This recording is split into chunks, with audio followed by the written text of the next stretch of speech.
Hi Francois, it's great to have you here to talk about your beautiful work, Capriccio. So lead us into it. Tell us about the piece. Well, the piece was kind of started being created in around 2017, actually. And I guess when you and Nicolette approached a few of us to choreograph for the first season of Bodytorque.Digital, I was in the midst of isolation in Melbourne. Inspiration wasn't really the main driving factor. And so I thought, all right, if I can't, create something new, like I should look at my archives and try and get inspiration from that. And I found those videos of Benedict workshopping together in 2017. I think it may have been during Graham Murphy's Nutcracker season at the Art Centre.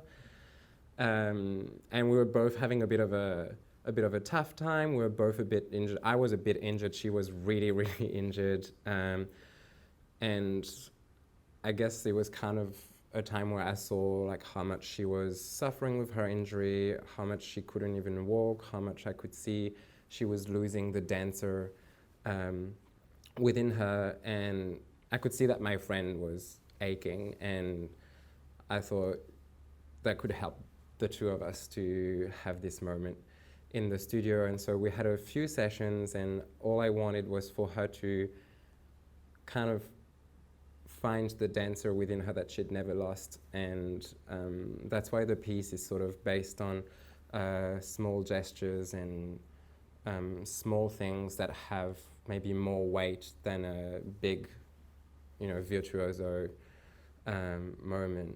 And yeah, I think going back to 2020, so now it was kind of a great parallel as well, because we were dancing at home, and so there was this barrier again, which in 2017 was more of a physical barrier, and now is a global barrier. And so that's how we kind of delved back into this content. It must have been interesting because originally you were both in the one room together. This time when you were recreating and reimagining it, you were on two different computers looking at each other. What was that like?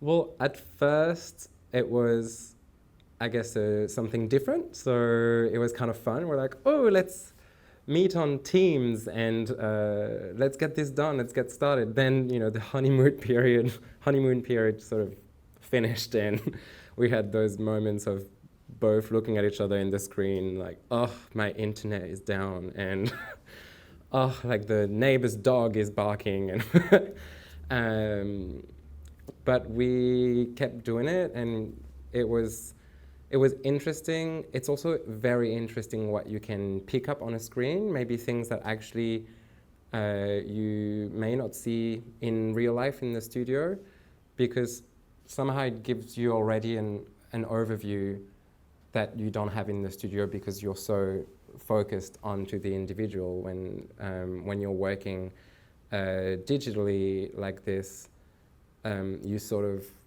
see like the whole picture kind of straight away. So it's actually quite interesting, the things that we could both pick up and communicate on. And the music, you obviously chose that beautiful piece of Bach. And you work with Kylie Foster every day as one of our beautiful rehearsal pianists. What was it like working with Kylie on this piece of music?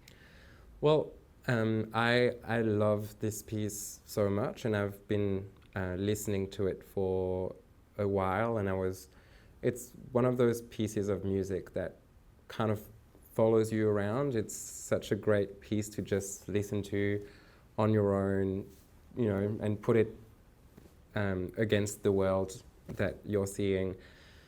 And then I actually didn't know, using this piece was a bit of an afterthought. I actually didn't know which music to use, but then at the same time I was listening to it, and I was like, actually this needs to be one thing, one project.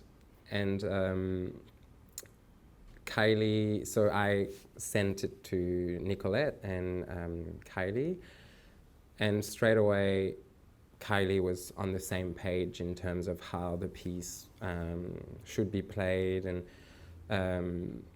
there's sort of a solemn feeling to it, and it's a piece of music that doesn't require anything extra, any flourishing. The weight of each note is enough, and I felt like it correlated with the work that me and Benedict were doing as well, which was about what is the true instinct of what we're doing and not do anything extra and sort of try and find the real. Obviously, this is a different medium as a choreographer, because normally you're working to an audience who sits in front of you or around you, depending on what the experience is.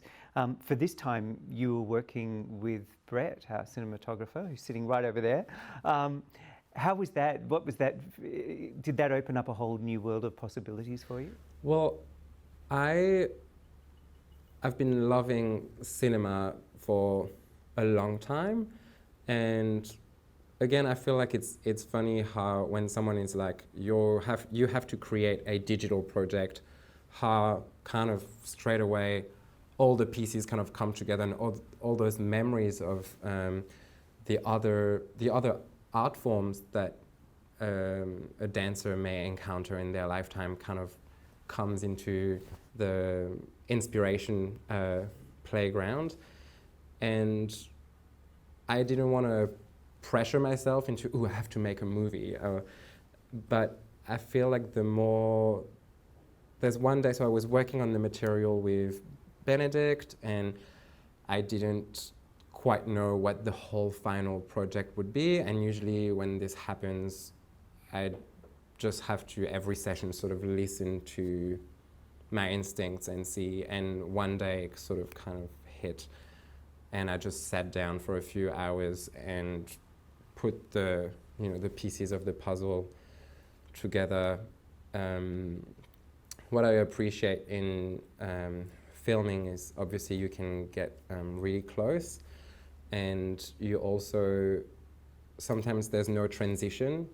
You don't have to, in space, put a dancer here and then there. You can do that in a cut. It must be interesting to share that creativity with someone too, because obviously not filming it yourself, having to discuss that and develop those ideas with Brett. How was that?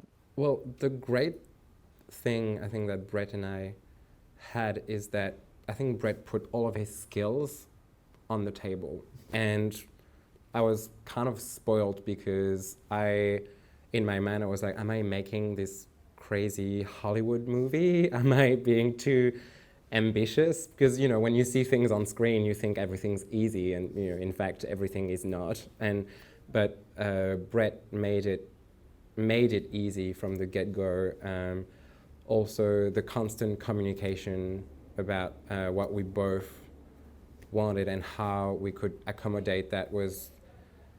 Yeah, I'm not the easiest person to work with, and it's been a very easy process of just coming together with, the pianist, Benedict, myself, and Brett to make this project together.